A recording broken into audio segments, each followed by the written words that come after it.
صبر کے سوا کیا چاہ رہا تھا اس کے پاس؟ وہ تمہیں قانون کے حوالے بھی نہ کر پاتی، کیونکہ پھر تم اکلوتے ہو جاتے۔ 1 سال بعد وہ ایک دن برسی کرتی میری، اور اس دن پھر روتی، مگر اس کے بعد پھر خاموش ہو جاتی۔ نہ تمہارے لیے خطرہ ہوتا، نہ اس کے لیے کوئی دکھ۔ اب دیکھو کہ وہ پھر عذاب سے گزر رہی ہے۔ ایکشن ریپلے، ایپیسوڈ 2، ایک نیا عذاب۔ اکبر ہکلایا، تم ایسا نہیں کر سکتے۔ کیوں نہیں کر سکتا؟ آدمی اپنی اور دوسروں کی غلطیوں سے ہی تو سیکھتا ہے میرے بھائی۔ میں کیوں یہ روک پالوں؟ کیوں رسک لوں؟ میں ہوں ذرا غیر جذباتی بندہ، ایموشنلی بلیک میل نہیں ہو سکتا۔ ماں کے عذاب کو تول دینے سے بہتر ہے کہ ختم کیا جائے۔ 40 میں تمہارے چہروں کے بعد وہ مجبور ہوگی سب کچھ بھلا کے مجھے چاہنے پر۔ بڑا بیٹا ہوں آخر میں۔ ہاں، کچھ صدمہ ابا جی کو ہوگا۔ زیادہ روئے گی تمہاری بیوہ، وہ ماں بننے والی ہے۔ غالباً دوبارہ شادی بھی نہیں کر سکتی وہ باہر۔ بالآخر مجھے ہی چادر ڈالنی پڑے گی اس پر۔ یہ ہماری خاندانی روایت ہے اور خاندانی رسم، میری ذمہ داری۔ وہ بھی جانتی ہے، چنانچہ 1-2 سال میں تمہاری جگہ مجھے دینے پر راضی ہو جائے گی۔ تم بچے کی فکر بالکل مت کرنا، وہ میرا بھی تو بھتیجا ہے، اپنی اولاد کی طرح پالوں گا میں اسے۔ خدا کے لیے مجھے معاف کر دو انور بھائی۔ معاف کرنے والا تو اللہ ہے، تمہیں بھی اور مجھے بھی۔ اس نے نشانہ لے کر ریوالور کا سیفٹی کیس ہٹایا۔ کلمہ پڑھ لو۔ اکبر کی گھیگی بن گئی۔ انور، انور تجھے خدا رسول کا واسطہ، مجھ سے لکھوا لے سب اپنے نام۔ اور اس وقت میں نے دیکھا کہ خوف سے اس کا پیشاب ختم ہو چکا تھا۔ وہ زمین پر گر گیا تھا اور بڑے عجیب طریقے سے رو رہا تھا۔ انور نے میری طرف دیکھا۔ یار، یہ ایک نئی پریشانی پیدا کر دی میں نے تمہارے لیے۔ میں نے برہمی سے کہا، آخر اس جان لیوا مذاق کی کیا ضرورت تھی؟ تم اتنے شفاف کیسے ہو گئے؟ وہ ہنسا۔ اکبر پتر، تیرا بڑا بھائی تیری جان لے سکتا ہے بھلا؟ خود سوچ، میں تو دیکھ رہا تھا کہ کتنا دمخم ہے تجھ میں، لیکن تو بالکل ہی… چل اٹھ، تجھے ہمارے ساتھ چلنا ہے۔ اکبر نے بے یقینی سے سر اٹھایا۔ کہاں جانا ہے؟ بڑے گھر، وہاں زیادہ آرام سے رہے گا تو۔ چل اتار دے یہ شلوار، وہاں جا کے پھر پہن لینا۔ میں کہیں نہیں جاؤں گا، مارنا ہے تو مجھے یہیں مار دو۔ چل یار، بہت وقت ضائع ہو گیا۔ انور نے میری طرف دیکھا۔ اکبر کے پیروں کا قفل کھولنے سے پہلے میں نے اس کے دونوں ہاتھ کمر کے پیچھے باندھے، پھر دونوں پیر، اس کے بعد میں نے زنجیر کھول دی۔ یار انور، کیا حرج ہے اگر ہم اسے اٹھانے کے بجائے چلا کے لے جائیں؟ شلوار اتارنا ضروری نہیں۔ یہ شور کرے گا، مگر منہ بند کیا جا سکتا ہے، یہ بہتر ہے۔ اکبر نے مزاحمت ضرور کی، مگر میں نے اس کے منہ میں تکیے کا غلاف ٹھونس دیا۔ پھر میں نے اسے پیچھے سے دھکیلا۔ چلو، اس نے پھر کہا۔ میں نہیں جاؤں گا، مگر میرے ایک دھکے سے آگے چل پڑا۔ اسے بار بار پیچھے سے دھکیلنا ایک مجبوری تھی۔ ہم اسی طرح اوپر آئے جیسے پہلے آئے تھے۔ انور نے اوپر والا دروازہ لاک کیا اور ہم اپنے قیدی کے ساتھ آخر میں کھڑی ہائی لکس ویگن کی طرف بڑھتے گئے۔ میرا خیال ہے کہ اکبر کو ہمارے وعدے کا اعتبار نہیں تھا۔ وہ سمجھ رہا تھا کہ ہم اسے حویلی سے باہر لے جا کر مار دیں گے اور گاڑ دیں گے، مگر وہ چلتے رہنے پر مجبور تھا۔ میں نے خود اسے اٹھا کے ویگن میں ڈالا۔ انور اس کے ساتھ چڑھ گیا۔ اس نے اکبر کی آنکھوں پر پٹی باندھی اور ایک چابی مجھے دی۔ میں نے ڈرائیونگ سیٹ سنبھالی اور وین کو ریورس میں گیٹ سے باہر نکالا۔ انور مجھے ہدایات دیتا گیا۔ وین اجنبی راستوں پر دوڑتی گئی۔ اب ہم شہر کی طرف جا رہے تھے۔ جی ٹی روڈ تک کا فاصلہ ہم نے 10 منٹ میں طے کر لیا۔ پھر گاڑی نے لاہور کی سمت پکڑ لی۔ اکبر انتہائی بے بس تھا۔ وہ حلق سے آواز بھی نہیں نکال سکتا تھا، اور گاڑی میں بٹھانے کے بعد انور نے میری مدد سے اس کے ہاتھ کھول دیے تھے، مگر پاؤں باندھ دیے تھے۔ چنانچہ وہ چلتی گاڑی کا دروازہ کھول کے باہر چھلانگ مارنے کا ایڈونچر بھی نہیں کر سکتا تھا۔ اس کی آنکھوں میں خوف اور بے یقینی تھی۔ صرف آدھے گھنٹے بعد انور علی کی ہدایات کے مطابق گاڑی لاہور کے مضافات میں ملتان روڈ کے ایک نوآباد علاقے کی کوٹھی کے سامنے رک گئی۔ ارد گرد کے بیشتر مکانات میں صرف گیٹ لائٹس روشن تھیں۔ یہاں بھی سڑکوں پر اسٹریٹ لائٹس نصب نہیں ہوئی تھیں۔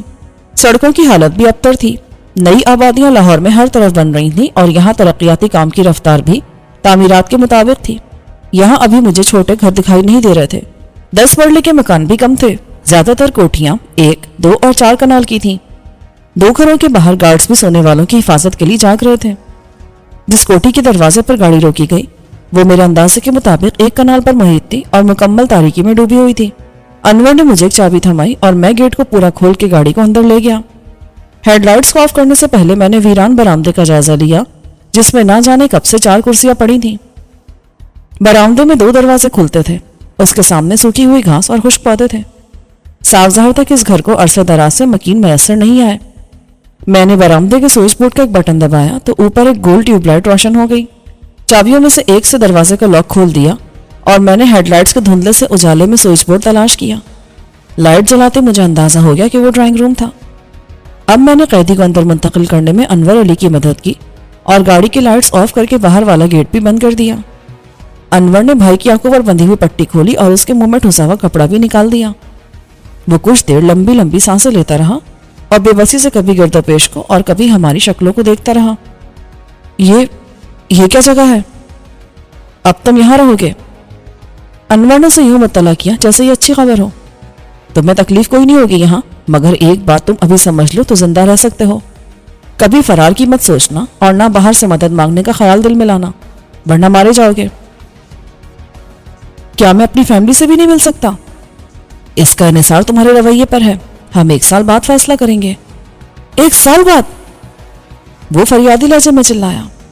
گھر کے لوگوں کو میں سمجھا دوں گا، اگر وہ تمہاری زندگی اور سلامتی چاہتے ہیں تو اس فیصلے کو بھی اسی طرح خاموشی سے قبول کر لیں گے جیسے انہوں نے میری اسیری کو قبول کیا تھا۔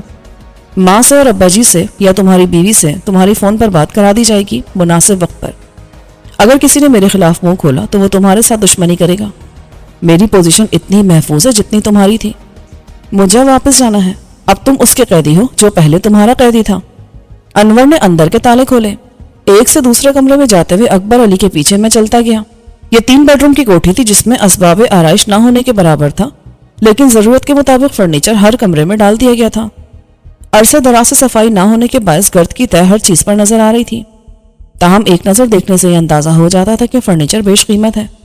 ایسا لگتا تھا جیسے یہ کسی فیملی کی رہائش گاہ نہیں تھی بلکہ مہمان خانے یا عشرت کدے کے طور پر استعمال ہوتی تھی۔ اس کی تصدیق بہت سی چیزوں سے ہوئی۔ ہر ایشٹرے میں سگریٹوں کے ٹوٹے بھرے ہوئے تھے۔ ایک ڈبیا سے مجھے اندازہ ہوا کہ ٹوٹے بھی بیش قیمت سگریٹوں کے ہوں گے۔ پھر مجھے ایک ٹیبل پر شراب کی آدھی بوتل اور 2 جام نظر آئے۔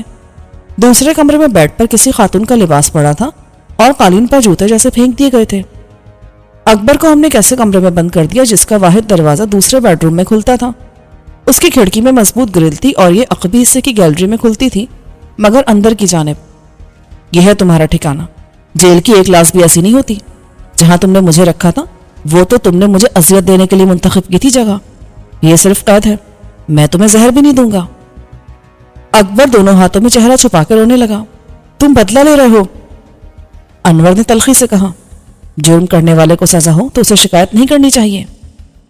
دروازے کو لاک کرنے کے بعد انور نے میرے ساتھ کچن کو دیکھا۔ میرا خیال ہے اس میں سب کچھ ہوگا، نہ ہو تو لے آنا۔ قید تنہائی تو یہ میرے لیے بھی ہے، میں نے کہا۔ یہ کھیل کا ایک حصہ ہے، ریشم کی اور تمہاری سلامتی بھی اسی میں ہے۔ میں سمجھتا ہوں کہ یہ 3-4 دن کی آزمائش ہوگی، لیکن زیادہ سے زیادہ 1 ہفتہ۔ ٹی وی ہے یہاں، چھت پر ڈش اینٹینا لگا ہے، کل میں کسی کو صفائی کے لیے بھیج دوں گا۔ تمہارے کچن کا مسئلہ بھی حل ہو جائے گا۔ موقع ملا تو میں بھی چکر لگاؤں گا۔ میں اسے رخصت کرنے کے لیے دروازے تک گیا۔ دیکھو، تم ایک بہت خطرناک کھیل شروع کر چکے ہو، تم اس میں ہار افورڈ نہیں کر سکتے۔ مجھے اندازہ ہے، لیکن دوست ایسا ہمیشہ نہیں رہے گا۔ یہ اقتدار قائم کرنے کا مرحلہ ہے، اس کے لیے مجھے روایتی جاگیرداروں کا کردار بھی ادا کرنا پڑ رہا ہے۔ میں سنگ دل اور شفاق نہ بنوں تو میری چلے گی نہیں۔ میرے لیے ان رشتوں کو بے توقیر کرنا بھی ایک کٹھن آزمائش ہے۔ ماں کے آنسو مجھ سے برداشت نہیں ہوتے، باپ کی غلطی کو معاف نہ کرنا میرے لیے آسان نہیں۔ اور تم کیا سمجھتے ہو اس چھوٹے بھائی کو اسی طرح اپنی راہ سے ہٹا سکتا ہوں کہ جیسے اورنگزیب نے ہٹایا تھا، اور باپ کو شاہجہان کی طرح قید کر سکتا ہوں؟ اسے سلطنت عزیز ہوگی، اس جاگیر کی محبت میرے دل میں خون کے رشتوں سے زیادہ ہرگز نہیں۔ پھر کیوں کرو تم یہ سب کچھ؟ ایک، اپنا باعزت زندگی کا حق حاصل کرنے کے لیے، اور دوسرا ان کو احساس دلانے کے لیے کہ دنیا میں ہی مکافات عمل ہے۔ یہ ہو سکتا ہے کہ آپ دوسروں کے لیے قبر کھو دیں تو خود آپ اس میں دفن کر دیے جائیں۔ اچھا، اللہ حافظ۔ وہ گاڑی چلا کے باہر لے گیا اور میں نے گیٹ بند کر کے اس کمرے کا رخ کیا جو اب میرا بیڈ روم تھا۔ ساتھ والے کمرے میں اکبر تھا اور اس کمرے کا دروازہ میرے کمرے میں کھلتا تھا۔ چنانچہ یہ ناممکن تھا کہ مجھے پتہ نہ چلے اور وہ تالا کھول کے یا دروازہ توڑ کے فرار ہو جائے۔ میرے کمرے میں بھی بیڈ پر گرد آلود چادر تھی۔ میں نے اسے جھاڑا تو گرد اڑی۔ تکیہ جھاڑ کے میں لیٹ گیا۔ ابھی نیند آنے کا کوئی امکان نہ تھا۔ اس کمرے میں فرنیچر نہ ہونے کے برابر تھا۔ دیوار کے ساتھ ایک صوفہ لگا تھا، اس کے سامنے ایک میز تھی اور بس۔ نیچے قالین بھی صفائی مانگتا تھا، لیکن نہ میں یہ کام کر سکتا تھا اور نہ اس کی فوری ضرورت محسوس کرتا تھا۔ چھت کو گھورتے ہوئے میں گردش حالات پر غور کرتا گیا۔ نورین سے بچھڑنا ایک حادثہ تھا، ریشم کے گھر میں آنکھ کھولنا حادثہ تھا، رحیم بخش کی موت، ریشم کے ساتھ میری اسیری اور پھر رہائی، سب جیسے ڈرامائی مناظر تھے اور واقعات کا ٹیمپو اتنا فاسٹ تھا کہ حقیقی سا لگتا تھا کہ آنے والے چند دن میں حالات پھر پلٹا کھا سکتے ہیں۔ مستقبل میرے لیے کیا امکانات رکھتا ہے؟ توقعات میں خطرات بھی تھے اور خوش آئند امیدیں تھیں۔ دیوار پر لگے کلاک میں وقت تھم گیا تھا، اس کا سیل نہ جانے کب سے نہیں بدلا گیا تھا۔ انور نے یہ نہیں بتایا تھا کہ کوٹھی کس کی ہے اور کس حد تک محفوظ ہے، کیا کسی اور کو اس خفیہ ٹھکانے کا علم نہیں؟ میں نے تو یہ بھی نہیں پوچھا۔ شاید اکبر اپنے کمرے میں اسی طرح خاموش لیٹا اپنے مستقبل یا ماضی کے بارے میں سوچ رہا تھا۔ اندر کی خاموشی یہی ظاہر کرتی تھی۔ نہ جانے کتنی دیر بعد نیند نے مجھ پر غلبہ حاصل کر لیا۔ یہ اچھا ہی ہوا کیونکہ مجھے بھی سکون و آرام کے لیے نیند کی پناہ کی ضرورت تھی۔ جب میری آنکھ کھلی تو مجھے اندازہ ہوا کہ میں 6 گھنٹے بعد جاگا ہوں۔ ڈاکٹر نے مجھے زخم کے علاج کے لیے جو دوائیں دی تھی وہ میں ساتھ لایا تھا۔ باہر نکل کے میں نے کچن کی ٹوٹی کو چیک کیا، اس میں پانی آ رہا تھا، مگر اوپر کے ٹینک سے ایک نل لان میں تھا جو ڈائریکٹ لائن سے لگا ہوا تھا۔ اس کے پانی سے دوا کھا کے میں نے منہ دھویا اور پھر کچن کا رخ کر لیا۔ سارے کیبنٹ کھول کے دیکھنے سے مجھے ضرورت کی ہر شے نظر آ گئی۔ وہاں ایک ماچس بھی تھی، اس سے چولہا روشن ہو گیا۔ میں نے باہر نکل کے دیکھا تو لوگ زندگی کے معمولات میں مصروف نظر آئے۔ 2 گھر زیر تعمیر تھے اور وہاں مزدور کام کر رہے تھے۔ 100 قدم کے فاصلے پر ایک تندور اور جھگی ہوٹل بھی نظر آ رہا تھا۔ سامنے سے گزرنے والے ایک مزدور نے مجھے بتایا کہ آگے الٹے ہاتھ پر چند دکانیں ہیں۔ اکبر کی طرف سے مجھے کوئی خدشہ نہ تھا۔ میں باہر کا گیٹ بند کر کے موڑ تک گیا، وہاں ایک جنرل اسٹور تھا اور ایک چھوٹی سی بیکری۔ ناشتے کا سامان لے کر میں واپس آیا اور آدھے گھنٹے بعد میں نے بیچ کا دروازہ کھول کے ناشتہ اکبر کے سامنے میز پر رکھ دیا۔ مجھے بھوک نہیں ہے، اس نے نفرت و حقارت سے کہا۔ تمہاری مرضی، آخر کب تک نہیں کھاؤ گے؟ جواب میں کچھ کہنے کے بجائے اس نے ایک دم مجھ پر حملہ کر دیا۔ مجھے اس کا اندیشہ ضرور تھا لیکن میں اس کے لیے فوری طور پر تیار نہ تھا۔ وہ میرے اوپر آن گرا، درمیان کی میز الٹ گئی، میرے ہاتھ سے چائے کا مگ چھوٹ گیا اور کرسی سمیت میں پیچھے گرا۔ وہ میرے اوپر آیا، اس کے بعد میں نے اسے اٹھنے کا موقع نہیں دیا۔ اس نے کوشش کی تھی کہ میری جیب سے ریوالور نکال لے۔ وہ انور کے مقابلے میں بہت تنومند تھا اور اس کے لیے بقا فنا کی جنگ تھی، جو بلی بھی لڑتی تو شیرنی بن جاتی۔ ایک جھٹکے سے میں نے سر اٹھایا اور اس کی پیشانی پر ٹکر ماری، پھر میری کوہنی نے اس کی پسلی پر وار کیا اور میں نے اسے الٹ دیا۔ یہ مشکل سے 5 سیکنڈ کا عمل تھا جس نے اسے میری پوزیشن میں پہنچا دیا۔ نیچے آ جانے کے بعد اس نے دونوں ہاتھوں سے میرا منہ نوچا اور ٹانگ اٹھا کے گھٹنا میری کمر میں مارا۔ گالیوں کے ساتھ اس کے منہ سے تھوک نکلا جو میرے منہ پر پڑا۔ میرا زخم خوردہ ہاتھ اس وقت متاثر ہوا جب وہ میرے اوپر گرا تھا۔ اس زخم سے خون ابل پڑا، لیکن اگلے 5 سیکنڈ میں میرے ہاتھوں نے اس کا گلا دبوچ کے اس کے سر کو بار بار فرش پہ مارا۔ نیچے قالین ہونے کی وجہ سے اس کا سر پھٹا نہیں، مگر چوٹ نے اندر سے اس کا دماغ ہلا دیا۔ جب وہ ساکت ہو گیا تو میں اٹھا، دروازے کو لاک کر کے میں اپنے بیڈ روم سے ملک واش روم میں گیا اور قمیص اتار کر زخم کو دھویا۔ پھر اسی قمیص کو پھاڑ کے ایک ہاتھ سے زخم پر پٹی باندھی۔ اسے کھینچنے کے لیے میں نے ایک ہاتھ کے ساتھ دانتوں کا استعمال کیا تھا۔ قمیص کے نیچے میرا بنیان بھی خون آلود ہو گیا تھا۔ میں نے اسے بھی اتار پھینکا۔